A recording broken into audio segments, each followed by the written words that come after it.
Hi, good morning. My name is Shaina Sabak, BSN 1B. I'm going to be giving an oral presentation on how to find the objectives for the assessment of peripheral vascular system.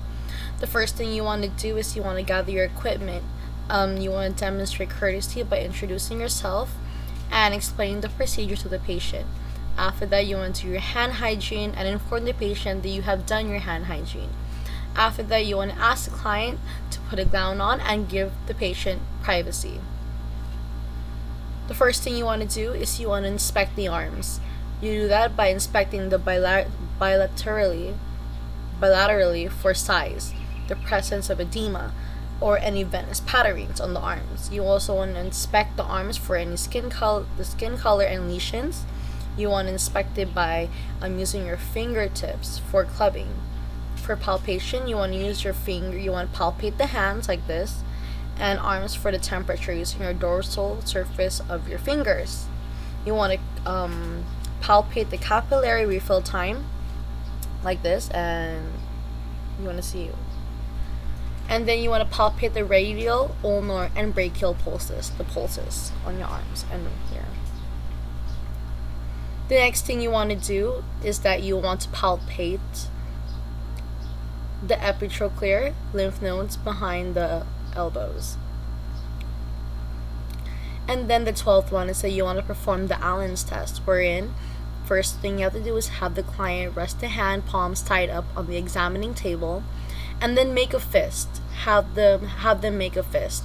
You use your thumbs to occlude the radial and ulnar arteries.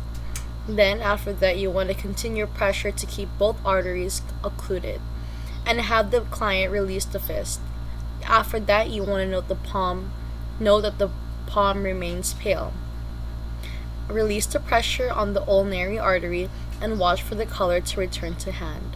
To assess the radial patency, you want to repeat the procedure. Then you want to document anything, the timing that it goes back to the color, how fast or what color does it go back to.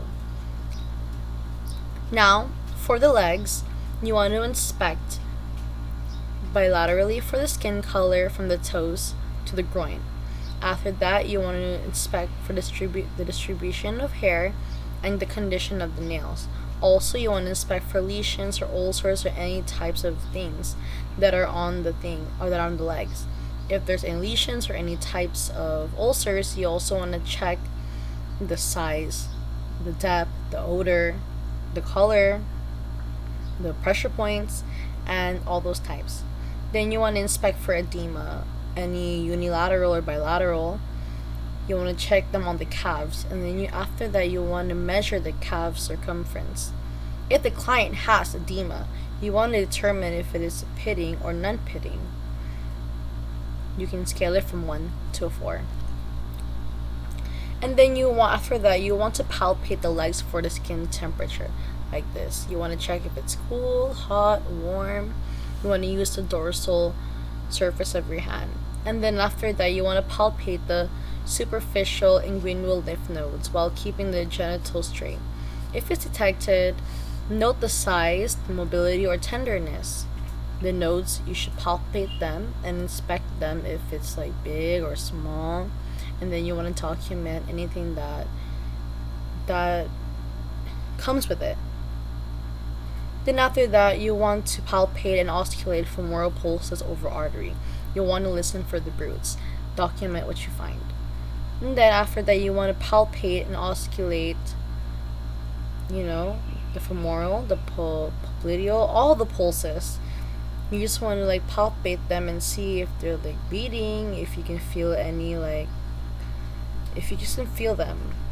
And while doing these tests or palpation on these pulses, you have to put them in certain positions. Like for example, in the femoral, you want to put them in a supine position. In the popliteal for the popliteal pulse, you want to have the client bend the knees. And there's more for that one. And to inspect for varicose and other types of vein stuffs, you want to have the client stand, and then you want to see by quickly squeezing calf muscles against the tibia, so you can see the squeeze, the popping of the vein, not legit popping, but just to see it. And then after that, you want to perform a position test for the arterial insufficiency while the client is in supine position by placing your hands both on the client's ankles. Raise the legs at least to 30 to 40 centimeters. And then you want to ask the client to pump his feet up and down for 1 minute, like this. You want to have the client sit up and dangle the legs. Note the color of the feet. And then after that, you want to time the interval for the color to return. And then if there's any varicose presence, you want to perform a manual compression test by having the client stand. Firmly compress the lower portion of the varicose vein with one hand, at least 6 to 8 inches with the other hand above the hand, and then feel the pulsation on the upper hand. Wow, that's really kind of confusing for that one. So if the varicose are present, you also want to perform the Trendelenburg test with client in a supine position. You want to elevate their legs at 90 degrees for 15 seconds. So with these legs elevated, you can also apply a tourniquet to the upper thigh, and you can assist the client to a standing position if he is not able to stand up. Then after that, you want to observe the patient, or you want to remove the tourniquet for 30 seconds and watch for sudden filling of the varicose veins from above.